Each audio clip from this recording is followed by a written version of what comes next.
Welcome back to Garage Hooning, where you can see the Daytona's back together. That happened earlier this week. We got the fuel pump in, put it all back together. She's been doing good. However, we do have a little issue with the exhaust, and we're going to fix that today. We are also going to cover a topic that I believe is poorly executed by a lot of people out there. I've seen a few people that kind of share the same opinion as me that I have come to learn in my process of riding street bikes. A little history: I started on dirt bikes. I actually have a picture, little old me on my PW50 from way back in the day. So I've been on two wheels for a long time. Kind of took a little lull for a few years. Blah blah blah blah. But we're back. We're back riding street, and I want to share my opinion because I think I can guide people to buy their first motorcycle. The topic of buying your first motorcycle is done very poorly by a lot of people that I maybe don't have the same opinions that I have. So we're going to get into that, but first we're going to fix the exhaust on the bike. We're a little limited on space. I've got the Taurus in here right now because I just waxed it, and well, frankly, I mean, look at this. Shout out to Chemical Guys, because this thing, whoo, looking nice. Freshly washed, waxed, clay barred. Again, thank you to Chemical Guys for making awesome and easy to use products. Not working. We got enough room? We're gonna hit. We're good there. We're good there. Spin, spin, spin. Ah, yes. So, for starters, like I said, the company that makes the exhaust that I have on the bike right now, it's actually technically not made for the Daytona. This exhaust is made for the Trident 660.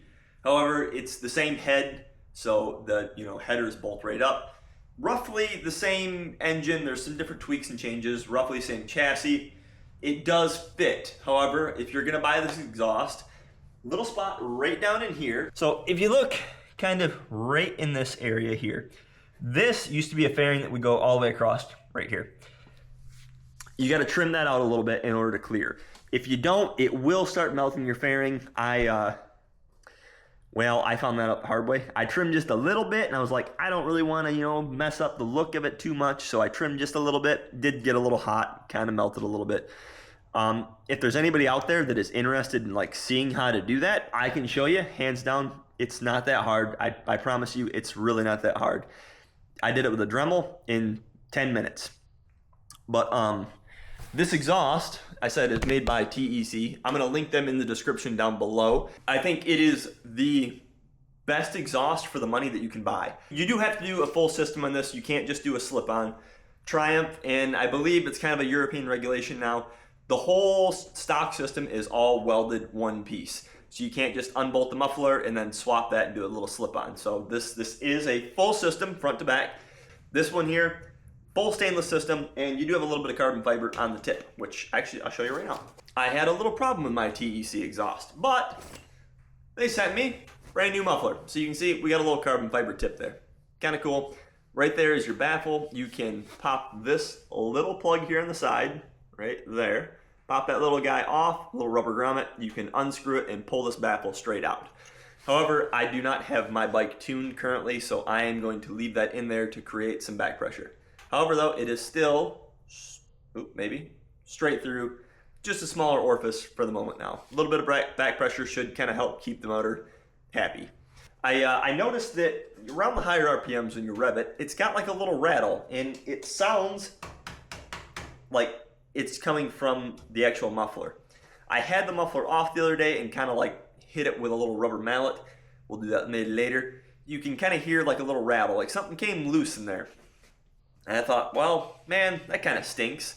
I got on their website there, and they got a little section where, customer service. You punch in, hey, what's going on, yada, yada, yada. I just put in there, hey, I got a little rattle in my muffler. Not really sure what's going on. I made sure everything's tight. Everything's good. From what I can tell, I think something's just loose inside the muffler. About a week went by. Never got an email from them, didn't hear anything. And then out of nowhere, I got an email that was just a tracking number. They, no questions asked, just sent me a new muffler. I know when it came to the KYT helmet, I talked about how awesome good customer service is. Again, right here, I love the company. That was amazing customer service. Didn't ask, didn't haggle me, no nothing. They just said, all right, cool, send them another one. We'll warranty it, no problem.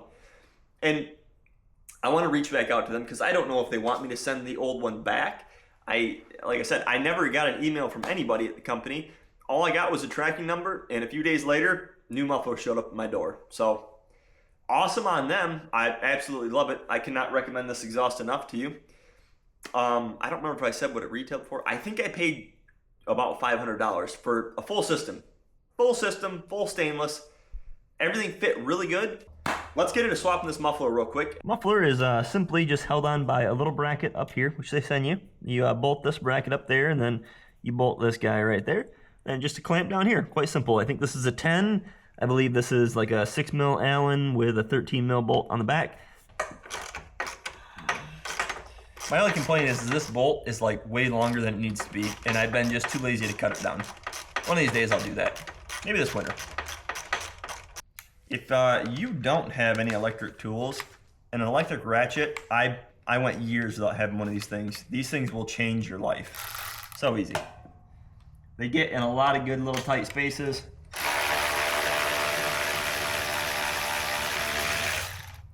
And it makes quick, easy work of pulling things apart.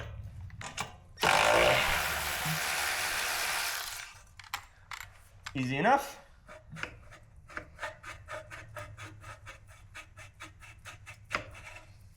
The only thing that sucks about stainless is it's very sticky. So like once it's together, it is kind of hard to get apart. But nothing a little twist action won't do. See if we can replicate that noise real quick. Hold on. Hear that? It's got like that little...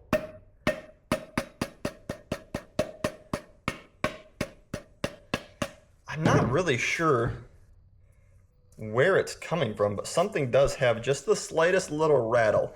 See? Hear that? It's like on this end. Or maybe it's up in the middle of it somewhere? Let's check the new one and make sure that doesn't have the same noise. Yeah, here? No noise in this one. Solid. And then the old one here. I'm not crazy. I did know it was coming from here. Which actually slides on very easily. It hasn't been clamped down at all. Just in case we get any fingerprints or anything on here, we're going to take a little brake clean, spray it down, wipe it down, then we'll start her up.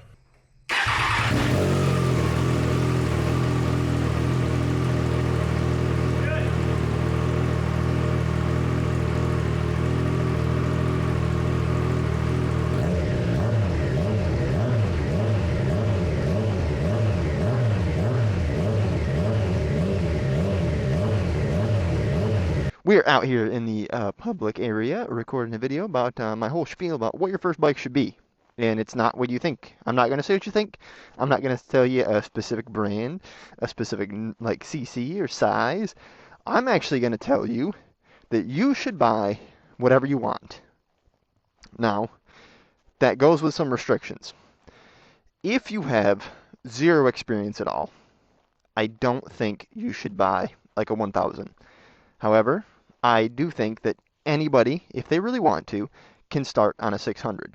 Now, I want to backtrack here because I am a firm believer that before you buy any bike at all, before you even go look at bikes, I want you to decide, okay, I am going to buy a motorcycle. Now, if you come and ask me, what I'm going to tell you to do is first go buy gear. Okay, I'm going to link all of my gear in the description. This stuff is actually very affordable for what it is. Get yourself a pair of gloves. I like the full gauntlet glove. They're a little bit more of a pain in the ass. They're hotter. However, they offer great protection. These, I think, were $100 on Amazon. You've got your pinky protection on them, so if you go down, you know, your pinkies actually aren't attached to your body all that well, so if you go down and catch your pinky, you could rip it off. However, with this, that is supposed to help protect it. You got nice sliders in your pads, so when you go down, first thing goes down is typically your hands. Second, I'm going to say, get yourself a riding jacket. They're not that expensive. This one is the new Alpine Star, something, something, something. Their names are quite long and annoying. However, it's better to have the protection and not need it than need the protection and not have it. I think, well, second most important gear, I'm going to say the first is a helmet. If you're low on a budget, I have a KYT Revo. I kind of didn't like this helmet much at first. However, their customer service, and once the helmet broke in, I love it. Like, I really love this helmet. I might buy another one just to have. I really love this helmet. If you're on a sport bike, these things cut through the wind great. I've had quite a few friends of mine actually go out and purchase one of these after I got mine. It is a sub $200 helmet, and I really do think that it's going to protect you quite well in the unfortunate scenario that you do crash. The next most important thing, I would say just as important as gloves, get yourself a pair of riding boots. I don't actually have any riding jeans, which I really need to look into getting that. They're just kind of expensive and uncomfortable. But my theory with having riding boots, if you go down and slide, you can maneuver through life with some road rash on your arms, some road rash on your legs and your butt.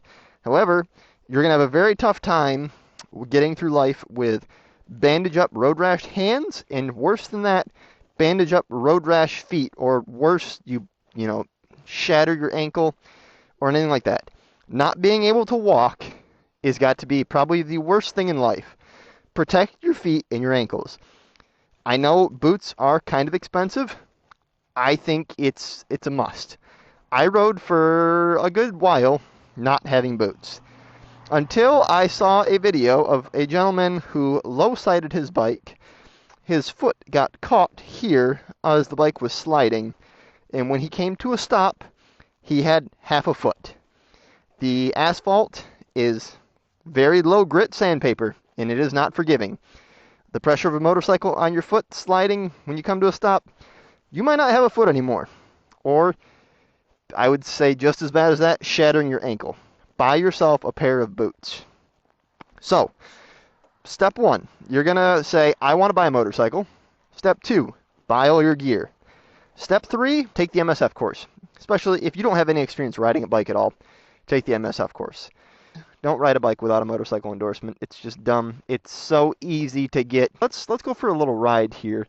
And I'm going to talk about my whole theory about beginner motorcycles, okay? But real quick, let's get a little sound clip of the new pipe on here. Oh yeah. Oh yeah. See, that's why I bought this bike, because triples sound absolutely amazing. Alright, let's get going down the road. I know my opinion on buying whatever you want is kind of controversial. However, I think there's a lot of people out there that have been riding for a while that will agree with me.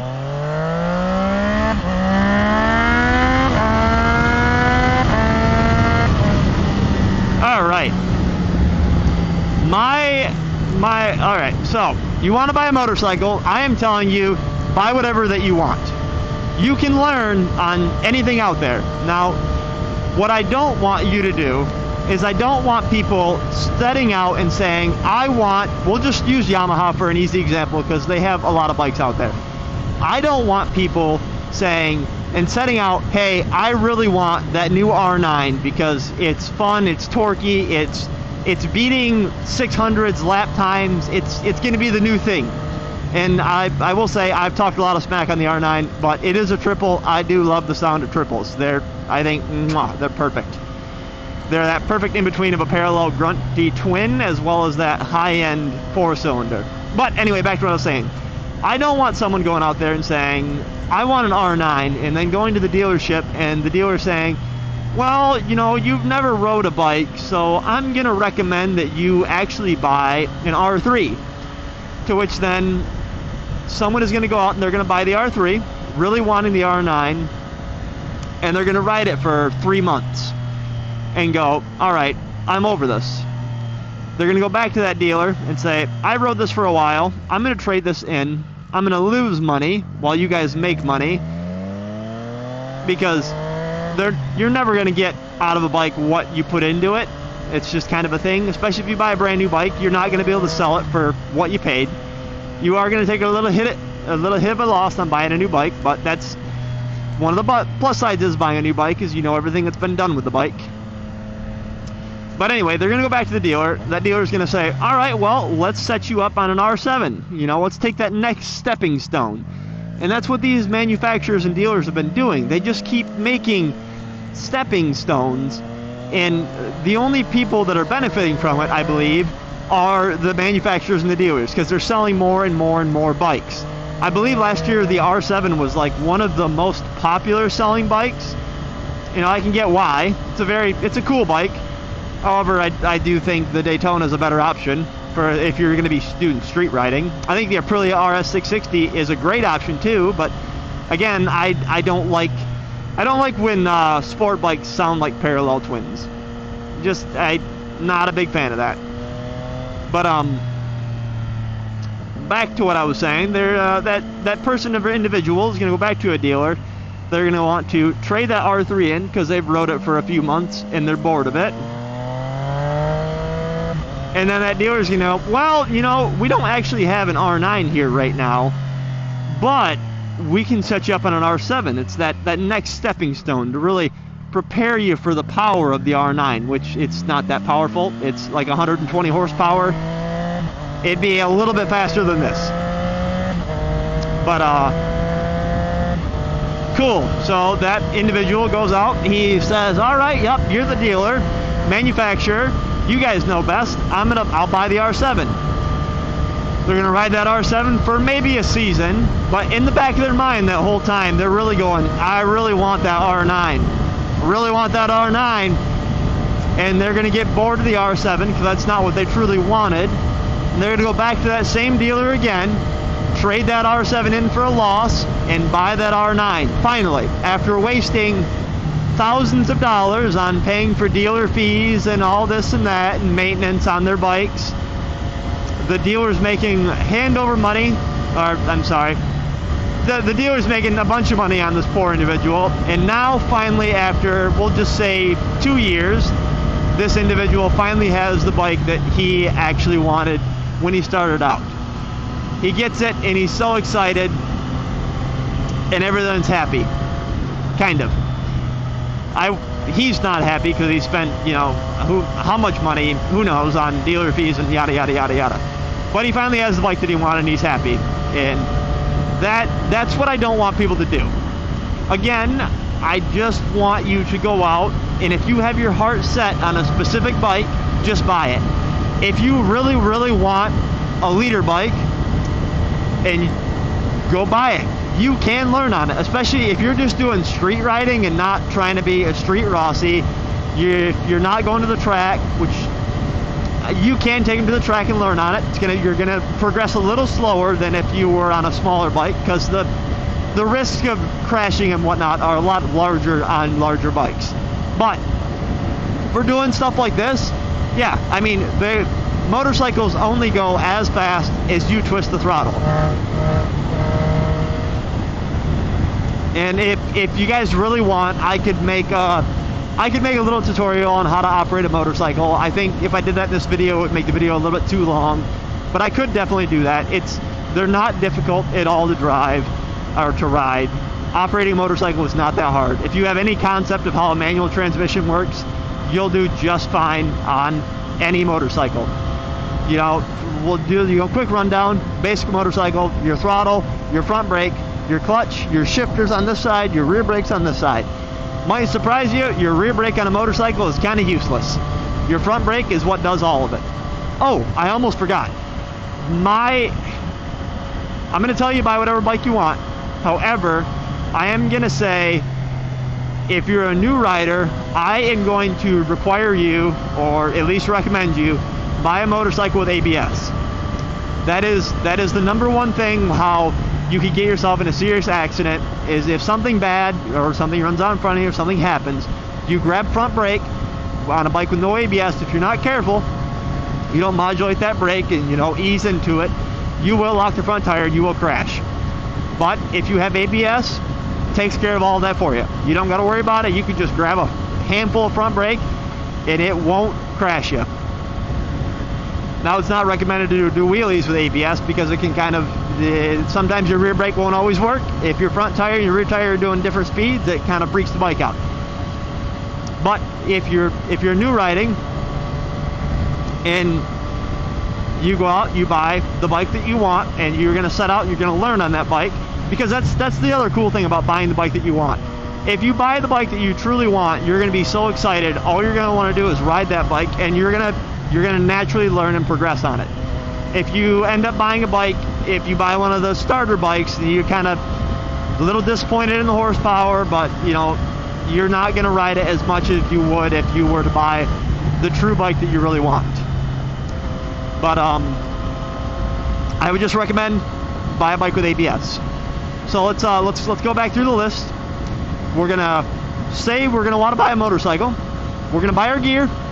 Then we're gonna get our license. You know, I would prefer you take an MSF course, get a little bit of, you know-how how to operate a bike, ride a bike. Then you're gonna go buy the bike that you want. Whether that is a used bike, which I would recommend probably buying a used bike for your first one, because there is a chance you might drop it. You will lose less money on buying a used bike.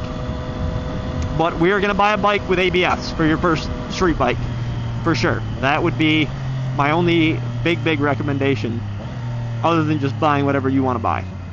Because I am so tired of seeing these dealers make money hand over fist, because they're telling these poor people that they have to start on a small CC bike. I don't know when it became that 600s were like a death trap, but 10 years ago, if you wanted a sport bike, you were starting out, you bought a 600, because that's all there was. There was a couple, you know, like the Ninja 250s, but these like 400 and 500 and 300 cc's, they weren't really around like 10 years ago. If you wanted a sport bike, the 600 was for the new people. Experienced people bought a 1000. That's how it was. But now, the market is so overinflated with all of these beginner bikes because every company's making them. Granted, and they're making them because they're making so much money doing it. That's why. So it's understandable. They're capitalizing on the shift in the market where everyone wants to start out on something small because that's what they've been told they have to do. Well, I'm here to tell you, you don't got to start on something small. Go buy whatever frickin' bike you want to buy. Hello, sir. What are we doing here? But yeah, I think I'm going to get gas, and then we're going to cut the video here and end it. I want to say thank you for watching. Again, you know, I want to reiterate, my list of things to do are going to be A, decide you want to buy a motorcycle. B, buy yourself gear. C, take an MSF course, or, you know, see if you got a buddy that will let you learn how to ride on his bike. And then go buy whatever frickin' bike you want to buy. If you got any comments, questions, concerns, throw them down below in the comments. I'll try to answer you. You know, if you guys want to see the videos on actually how to ride a bike, how to operate a bike, I think that video has been made a million times. Might be beat to death, but I can do it too. I think I might be able to do a little bit better explanation on how to use a clutch than some of these people do. But yeah, thank you for watching the video. I will see you next time.